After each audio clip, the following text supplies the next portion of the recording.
सास बहू का रिश्ता अक्सर तानों और झगड़ों की कहानियों में उलझा रहता है, लेकिन यह कहानी एक ऐसे एहसास की है जिसने दो अनजान औरतों को माँ और बेटी के रूप में बना दिया।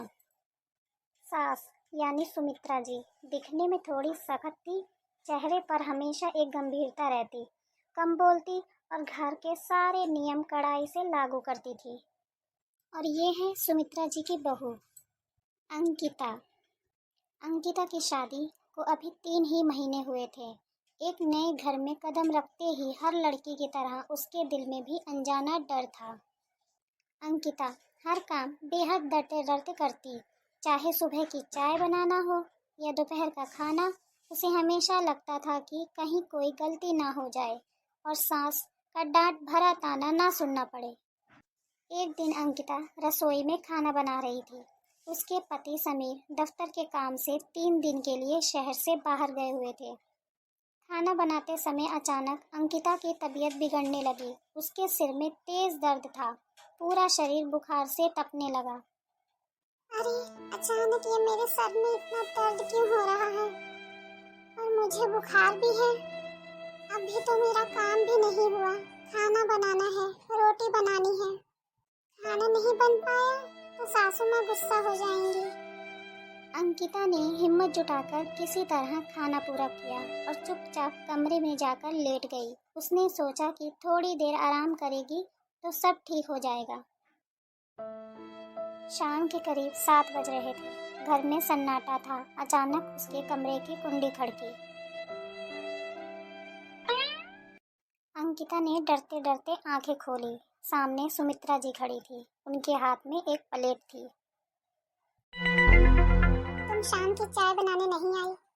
सुमित्रा जी ने अपनी वही कड़क आवाज में पूछा। अंकिता घबरा कर उठ गई। माँ जी, बस आ ही रही थी, थोड़ा सिर भारी लग रहा था। बैठो। सुमित्रा जी की आवाज में गुस्सा नहीं, कुछ अलग था। उन्होंने खुद अंकिता को वापस बिस्तर पर लेटाया और खुद उसके माथे पर हाथ रखा। माथा आग की तरह तप रहा था।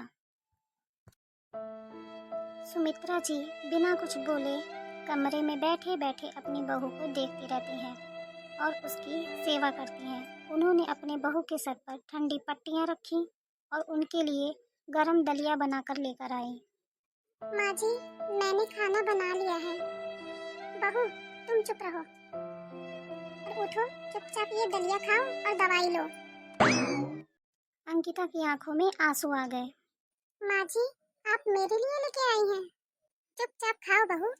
सुमित्रा जी पहली बार अंकिता के सर पर हाथ फेरते हुए कहती हैं, बहू, तुझे पता है जब समीर बीमार पड़ता था तब भी नखरे करता था।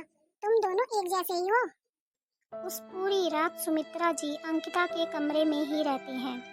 हर आधे घंटे पर अंकिता के माथे पर ठंडे पानी की पट्टियां रखती हैं। जब जब अंकिता की आंखें खुलती तब वह देखती कि उसकी सास कुर्सी पर बैठी बैठी उसको ही देखभाल कर रही हैं।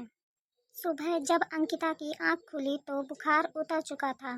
सुमित्रा जी बैठी बैठी झपकी ले रही थी। उनका हाथ अंकिता के पैर पर रखा हुआ था, जैसे सुनिश्चित कर रही हो कि वह ठीक है या नहीं। अंकिता ने धीरे से सुमित्रा जी का हाथ अपने हाथों में ले लिया। सुमित्रा जी की आंखें खुल गईं। उन्होंने मुस्कुराते हुए पूछा, बहू, तबीयत कैसी है तेरी और सर दर्द ठीक है?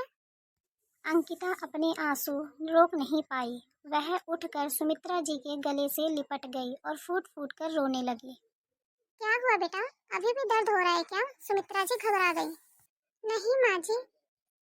माँ जी, मुझे लगा था कि इस घर में मेरी अपनी सिर्फ वही है जिनसे मेरी शादी हुई है, लेकिन आज समझ में आया कि मेरी माँ तो हमेशा मेरे सामने ही थी। सुमित्रा जी की कड़क पहचान पिघल चुकी थी। उनकी आंखों से आंसू छलक रहे थे। उन्होंने अंकिता का चेहरा अपने हाथ में लिया और कहा, बहू जब घर आती है ना तो सिर्फ एक रिश्ते से नहीं जुड़ती। वह घर जितना समीर का है उतना ही तुम्हारा भी है बहू। और अगर तुम मुझे माँ मान सकती हो तो मैं तुम्हें बेटी क्यों न मानूं?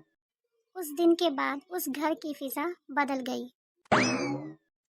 रसोई में अब ताने नहीं, ठहाकों की आवाज गूंजती थी।